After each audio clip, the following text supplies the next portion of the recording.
Vamos agora? Vamos lá, Emílio. Vamos. Certeza. Ó, temos aqui, está com os livros aqui. Olha aí, ó. Um dos maiores Bibliografia. infectologistas do país. Ele é escritor, ele vem falar de seus livros, está na tua mão aí, se puder mostrar histórias das pandemias, a história da humanidade contada pelo vírus, pandemia, a humanidade em risco. Tem tanto livro aqui que a gente vai descobrir aqui no meio da entrevista. Estamos aqui com o nosso querido Dr. Stefan Cunha Uivari. Seria essa a pronúncia? Falei bonito? É isso. É o doutor Stefan. Uma salva de palmas pra ele. Infectologista do Hospital Oswaldo Cruz. Exatamente, do Oswaldo Cruz aqui, que é o hospital alemão. Aqui pertinho. Que é um belo hospital. Ó, esse livro, o livro é muito bom pelo seguinte, porque o doutor, além de ser um grande cientista, um médico, ele é bom de contar histórias. Isso é legal. Então você vai ler esse livro, você fala, pô, eu vou ler um livro sobre epidemia e tal, mas ele conta de um jeito tão bacana, ele pega os momentos históricos, ele vai fazendo uma... É muito legal. Esse aqui eu li e reli esse livro. História das pandemias. Esse é meu livro, o livro da pandemia. Isso. Foi esse aqui, ó, que está à venda, chama História das Epidemias. Ele vai lá desde o começo até o Covid. Não é isso? Isso, até o começo. Obrigado por ter gostado. Não, muito legal mesmo. E tem esse aqui, ó, a história da humanidade contada pelo vírus. O vírus tem muita influência, né, doutor? Na guerra, assim. Na verdade, a gente começou a aprender muito quando a gente começou a estudar o material genético dos agentes infecciosos. Então a gente começou a destrinchar da onde que eles surgiram, como que eles disseminaram, isso ao longo da história, né? Não da atualidade. Então é isso que tem nesse livro, né? O que apareceu com a gente no continente africano, o que a gente saiu levando do continente africano. Então isso que é bem interessante. A gente ganhou muito nesses estudos do material genético do vírus. Ô doutor, e qual é a semelhança que você vê aí nas histórias da pandemia? Você vê nessa pandemia atual, por exemplo, tem a galera que fala que o vírus foi criado, a questão da vacina. É uma questão que aconteceu historicamente, essas dúvidas, esses receios? Nossa, é impressionante. A sua pergunta é assim, é maravilhosa. Porque é exatamente isso. Não.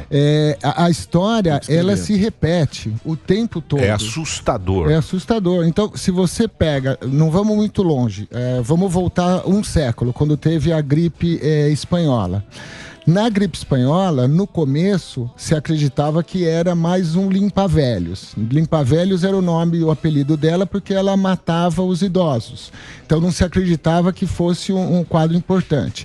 Aí ela apareceu, começou a causar uma mortalidade, começou a assustar a população. Aí a população queria achar um culpado por aquilo. Aí a culpa veio da guerra. Eles achavam que a Primeira Guerra Mundial é que tinha desencadeado aquele vírus novo. Aí a população queria uma solução.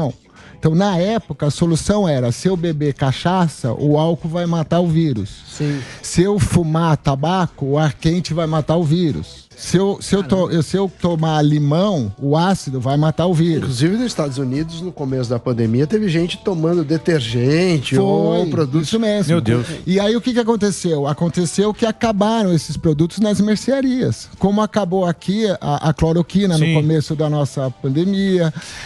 Aí a população queria uma busca de quem pudesse dar a solução. Então, os médicos iam nos jornais, porque naquela época não era tanto trabalho científico, era a opinião do médico mais idoso, mais gabaritado. Então eles iam lá e opinavam o que tinha que ser feito.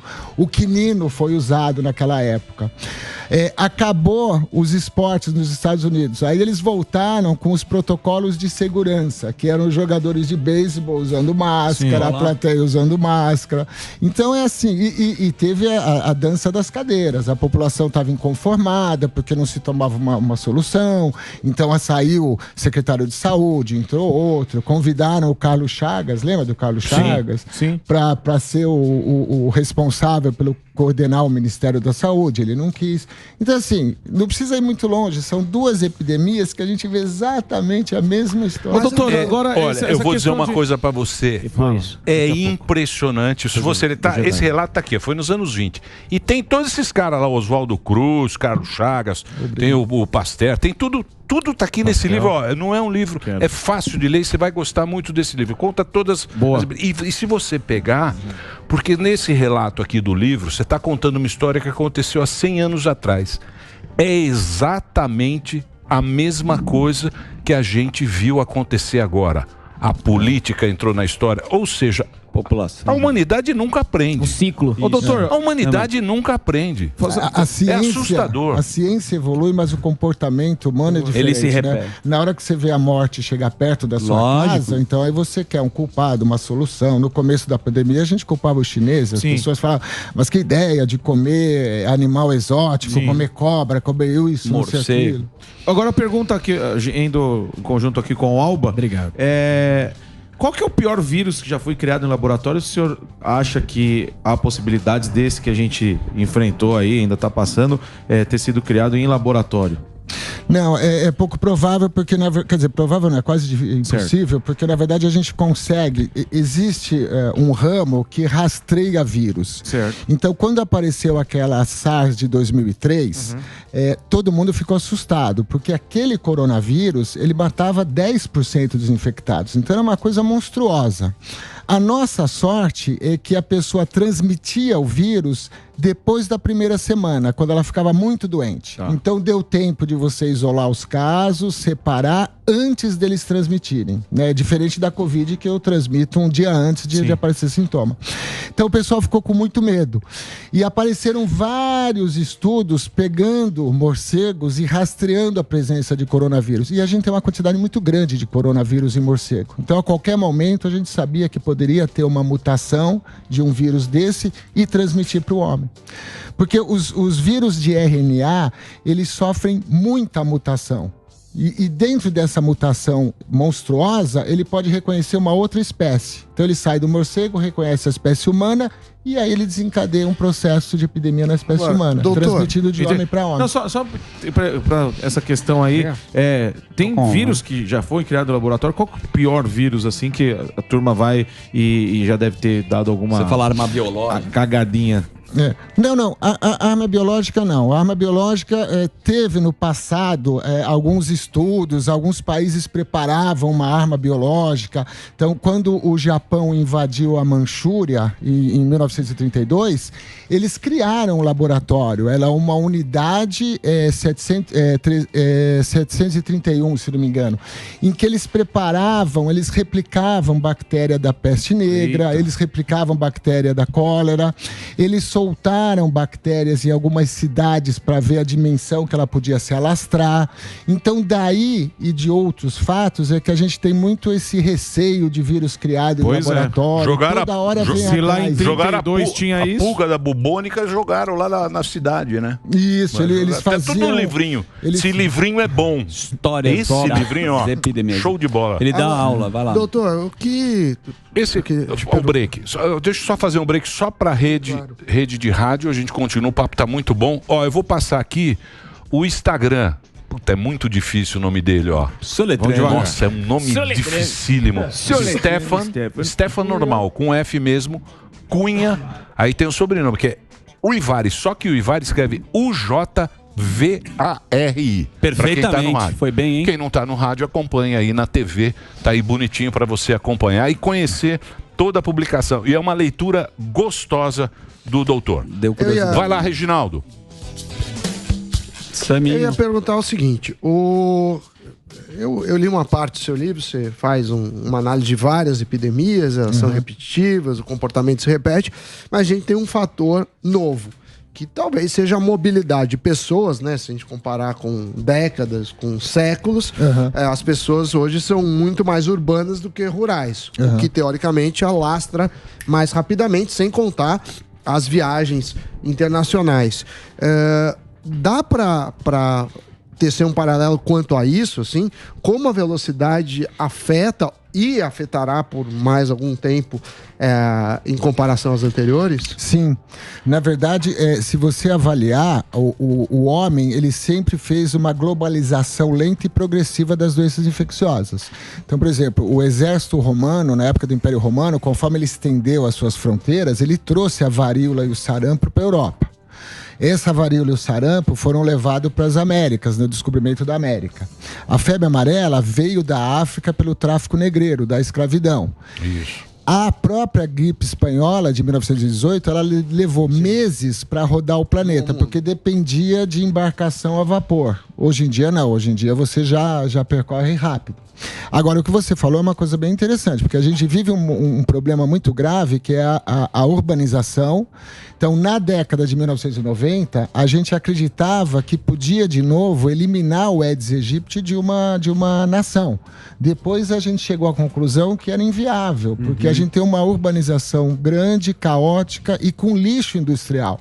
O Oswaldo Cruz, no começo do século XX, acabou com a febre amarela urbana, porque não tinha lixo industrial. Ele tinha que fechar poço, fechar cisterna, fechar caixa d'água. Ao longo do século XX, a gente foi inundando de garrafa PET, de latinha, de não sei o quê, de lona, de pneu e assim por diante. Mas aí também tende a encurtar, né? O ciclo da pandemia, né? De matar mais rápido? Matar mais rápido e... É melhor matar mais rápido, doutor? você acha? Não, falando sério agora. Falando sério. Que já resolve. O que é melhor? Resolver de uma vez? Já resolve. Ou demorar um pouquinho? Ou ficar esse vai e vem, hein, doutor? Não, falando sério, você domina, pô. Você tem um pensamento. Se encurta... Não encurta. É que o problema é que você vai perpetuando essas epidemias. Então, por exemplo, a dengue. A gente tem 4 tipos, cada hora um circula numa região. Mas ela enfraquece ou não? Não. Conforme a criança nasce, cresce sem defesa, então você começa a ofertar novamente um grupo suscetível à epidemia. Então você fica tendo epidemias ao longo do tempo, de tanto em tanto tempo. E sem contar a globalização, né? Porque assim, na minha infância não tinha dengue, na sua também não. Sim. A dengue veio da Ásia para cá. Agora veio o chikungunya, agora veio o Zika vírus. Então, quer dizer, importa coisa legal. Só vai importando nessa urbanização. Agora, o mais grave é você entrar em contato com vírus desconhecidos. Sim. E isso é o tal negócio. A gente tem mais de 7 bilhões de habitantes, então não tem como a gente não causar o desmatamento para comportar a população, para a agricultura, para a pecuária. Então, por isso que a gente vê cada vez mais risco de doenças emergirem. Chama zoonose, né? Isso. Zoonose. Uma zoonose. Ô, doutor, a gente está numa época Sem contar a criação dos animais, que a gente precisa de território para criar porcos e aves. E aí vem o risco das epidemias novas de influenza, da gripe. Uma nova gripe espanhola pode, a qualquer momento, surgir. É muito melhor perguntar para o médico, né, o infectologista, do que para a população que fica perdida, como você relatou. Agora, na internet tem o Dr. Google, o cara vai lá, quer dar o pitaco e o cacete. Recentemente, minha filha teve coronavírus e me falaram... Criança não fazer tem... a consulta. Criança não tem... Não é pra mim. Permuta. Você acha que a audiência... Lindo. Querido Emílio. Tem alguém com filho que assiste a gente? Ninguém sei. Vai lá. Tem muita gente. Bravo. E fala o seguinte, não dá em criança. Eis que minha pequena filha tá com coronavírus, já tá recuperada, graças a Deus, e nas fezes saiu um pouco de sangue, agora, graças a Deus, tá tudo bem. E aí o que o médico falou? Que não é só por via respiratória, pode ser uma infecção também no intestino. A minha pergunta, que se o médico está certo ou errado, criança pega e como é que funciona esse vírus agora? Quais são as atualizações?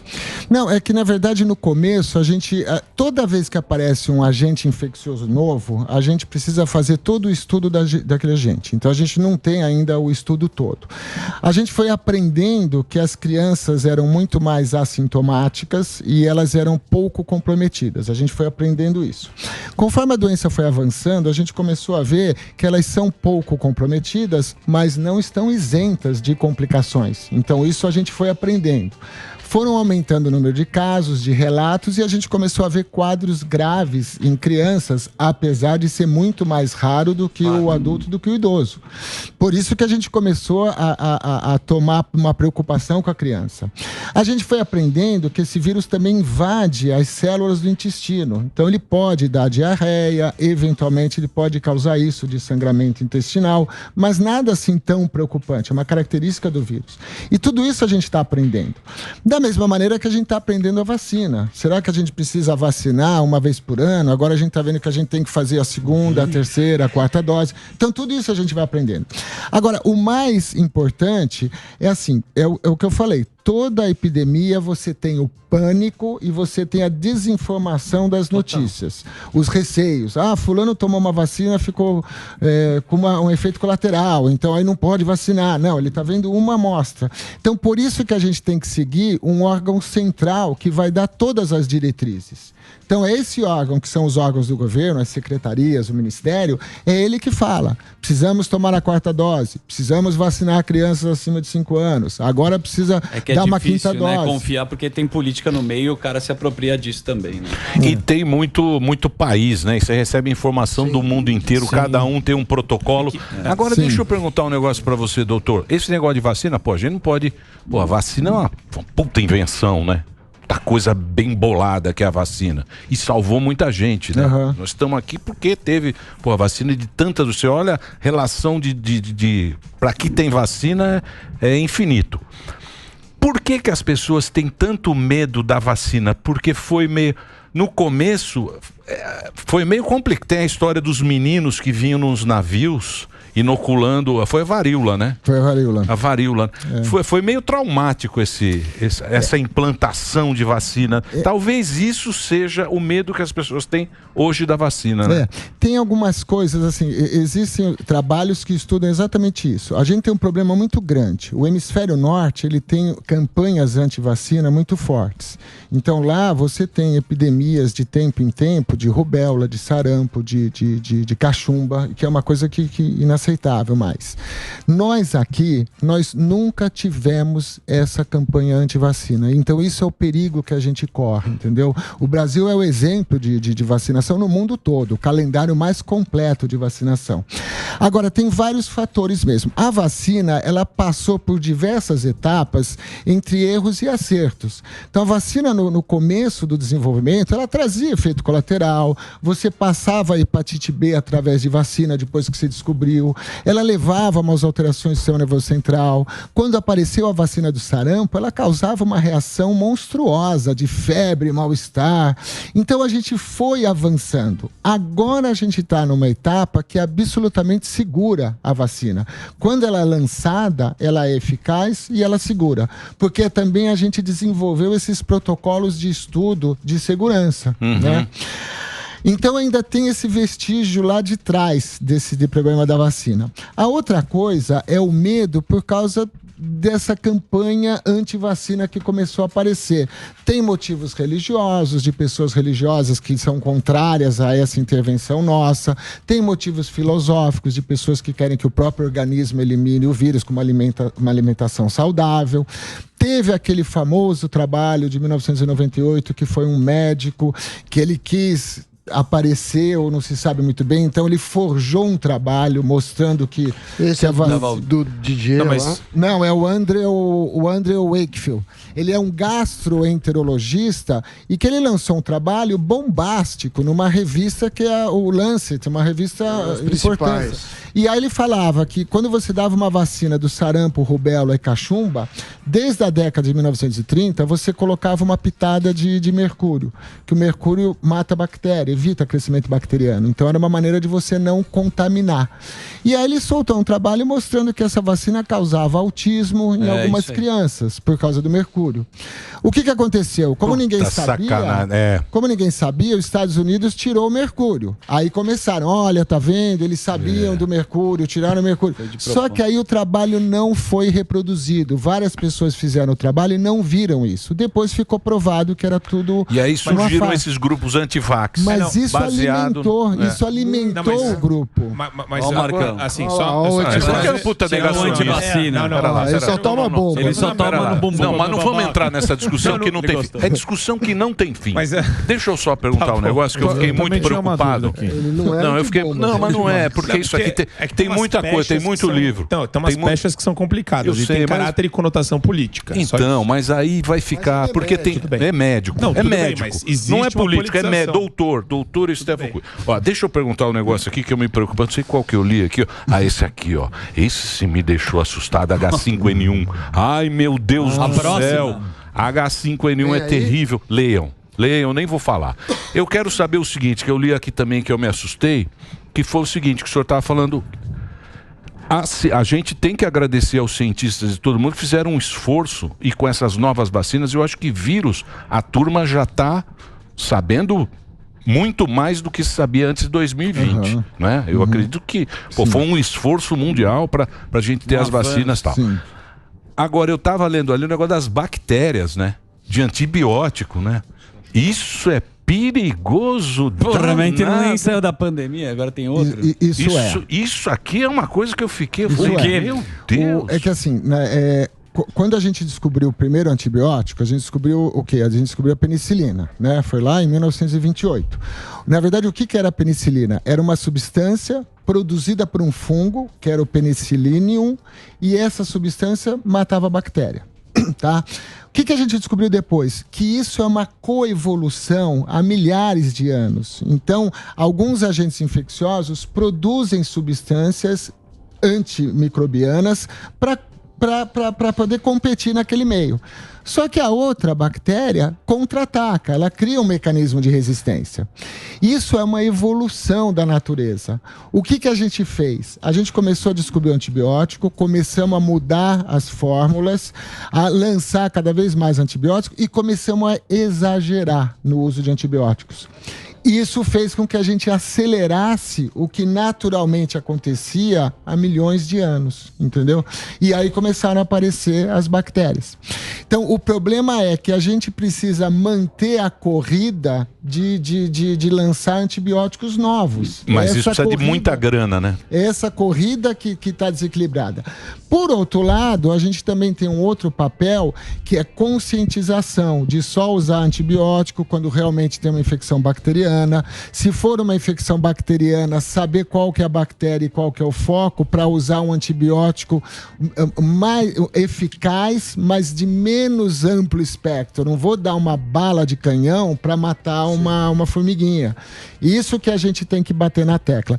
Por isso que tem as comissões de controle de infecção hospitalar. Um dos papéis dela é exatamente isso. É monitorar a resistência, tentar evitar de você exagerar em antibiótico, porque senão você aumenta a velocidade com que aparecem as bactérias resistentes. Ô, doutor, eu perguntei para o senhor no começo a questão de se existia alguma semelhança, né, entre as epidemias. E essa questão, você estava falando da durabilidade do vírus, essa questão também existe alguma semelhança? Por exemplo, o Sami ele citou muito bem a questão da evolução, tanto de populacional, de transporte. O fato da gente estar completamente globalizado faz com que o vírus, ele arrefeça mais rápido, que nem está acontecendo? Foram das outras vezes assim? Ou foi mais duradouro? O aparecimento? Na duração da epidemia. Não, sim. Conforme você tem uma população maior, então você tem uma durabilidade maior, porque você tem aquela curva de subida e a curva de descida.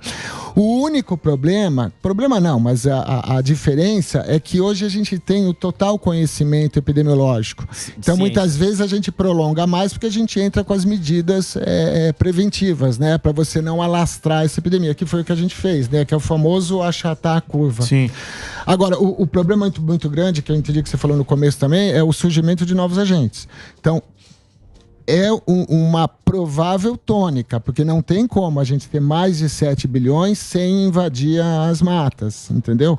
E a gente precisa ter uma outra noção de interpretar o planeta como um todo único, porque se a gente negligencia algumas doenças, e isso existe esse termo, doenças negligenciáveis, que são doenças dos países menos desenvolvidos, em que você não tem uma linha de pesquisa, que você tem uma linha de pesquisa de novas drogas, de vacina e tudo mais, o mundo está globalizado. Então, por exemplo, o Ebola, durante todas as suas epidemias, não ultrapassava 500 casos. Agora, em 2014, pela primeira vez, a gente teve 30 mil casos. Caraca. Porque ele chegou lá na Serra Leoa, Libéria, Guiné. Tudo bem que são países extremamente pobres, que não tem como isolar, nada disso. Mas depois saíram os estudos que mostravam que teve um desmatamento e com isso fez com que os morcegos começassem a conviver próximo das habitações, em busca de frutas. Então, isso é um risco que a gente tem. Esse monkeypox, a varíola do macaco. A varíola do macaco, desde 1970, a gente tem casos. E a cada década, o número de casos está aumentando. Então, se for uma doença negligenciável, em algum momento ela pode se espalhar, que é o que está acontecendo agora, né? Então, não deveria ser uma doença negligenciada, porque toda doença corre o risco da globalização. Mas existe uma hiperexploração midiática aí de alguns políticos a respeito da doença dentro das circunstâncias atuais também, né? Então o pessoal gosta de espalhar alarme e pânico de maneira desnecessária com relação a uma doença que não. H5N1. Não, tô falando da varíola do macaco. Não estamos falando de política.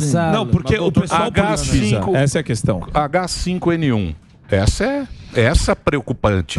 Então, essa é preocupante. Isso é um outro exemplo. Dentro das doenças infecciosas, se a gente comentar qual que seria a pior doença, pior epidemia, é o influenza.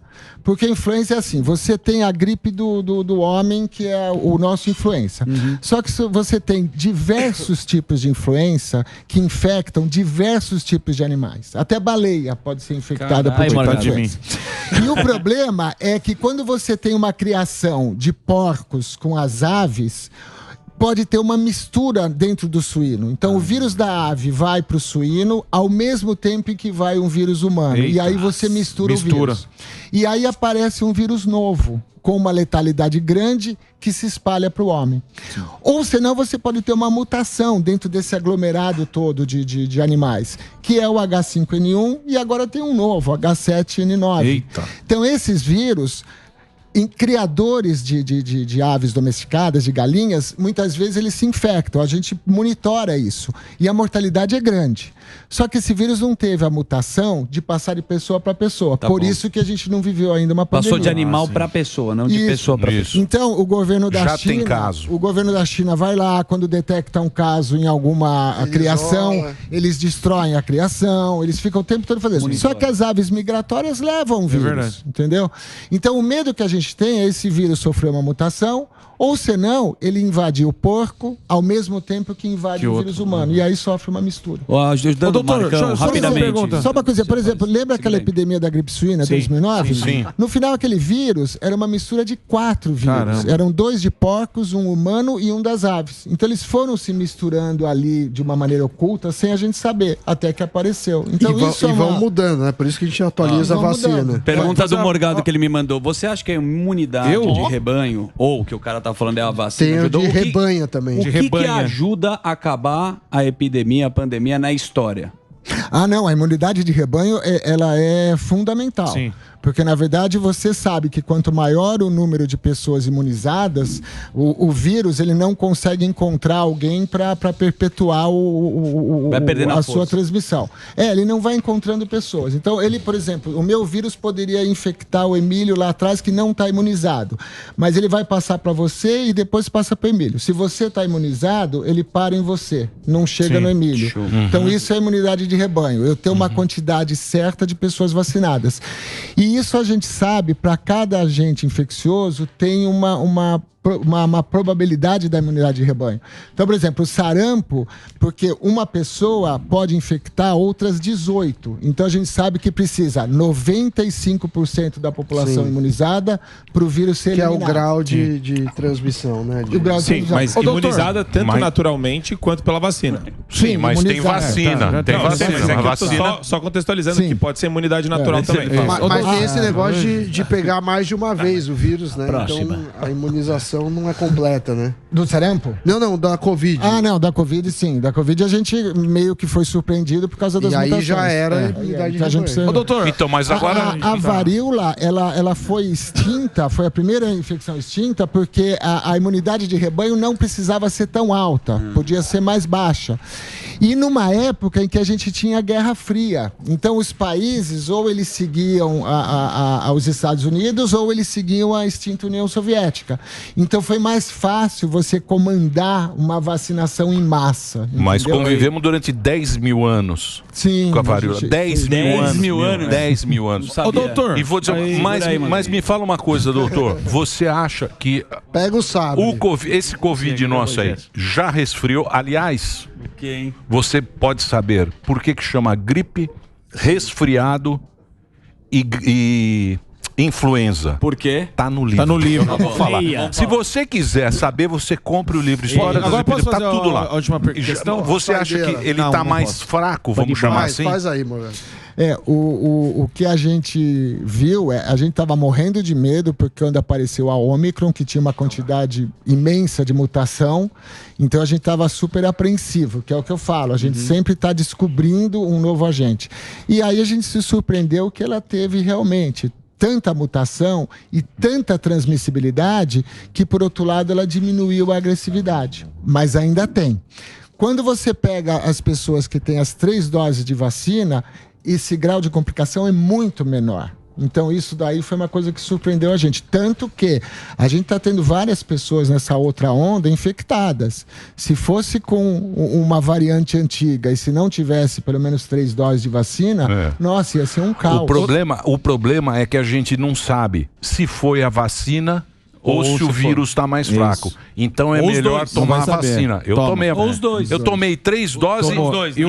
Eu tomei 3 e sou bicampeão. Ô, doutor, tem que encerrar. Antes de encerrar, depois você vai brincar com a sua mensagem. Deixa eu perguntar rapidinho. Só um minutinho. Rapidinho, tem que encerrar. Não é, pô. É que a gente viu aí, tem notícias dizendo que uma mulher foi curada de HIV com tratamento de células tronco. A gente tem novos estudos aqui da Unifesp que tem um possível caminho para a cura da AIDS. A pergunta é se o senhor tem algumas informações e por que se demora tanto tempo para isso acontecer assim? Qual que é a maior dificuldade de encontrar essa cura aí para HIV? Nossa, gente. Nossa.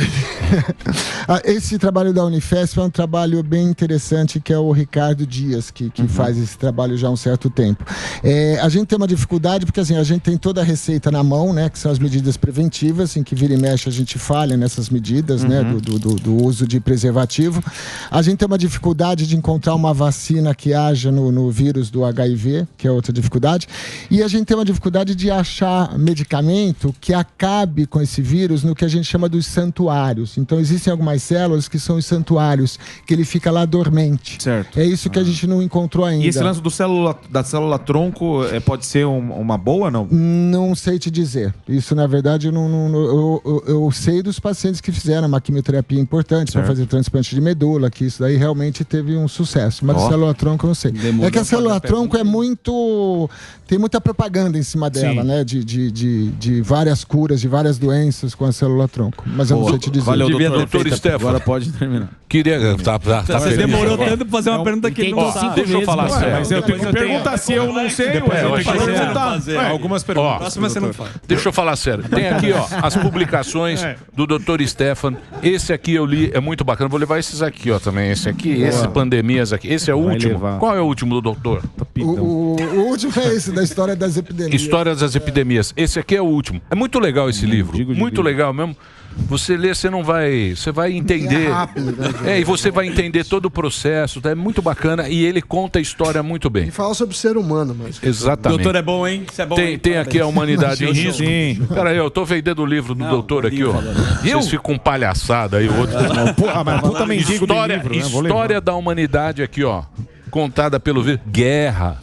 As guerras que tiveram. Muitas vezes a guerra, quem ganhava era o vírus, era a doença. 10 mil anos eu não sabia. Não é? Por que é gripe? Vai falar ou vai deixar? Por que as pessoas acham que com vento frio você vai ficar doente? Por quê? Porque você tá no livro. Acha resistência. A avó falava o seguinte: sai da corrente de vento. Tá tudo no livro. Tá no livro. E se seca direito, depois você vai tirar todos esses fake news da sua vida. Doutor, muito obrigado. Eu que agradeço. Obrigado. Deixa eu colocar aqui a rede social do Dr. Stefan. Tá aí pra você. É Stefan Cunha. Stefan Cunha Uivari. Stefan Cunha Uivari, que é o nosso doutor aqui, gentilmente vem aqui. Obrigado, viu, doutor? Eu que agradeço. Muito bacana o nosso papo.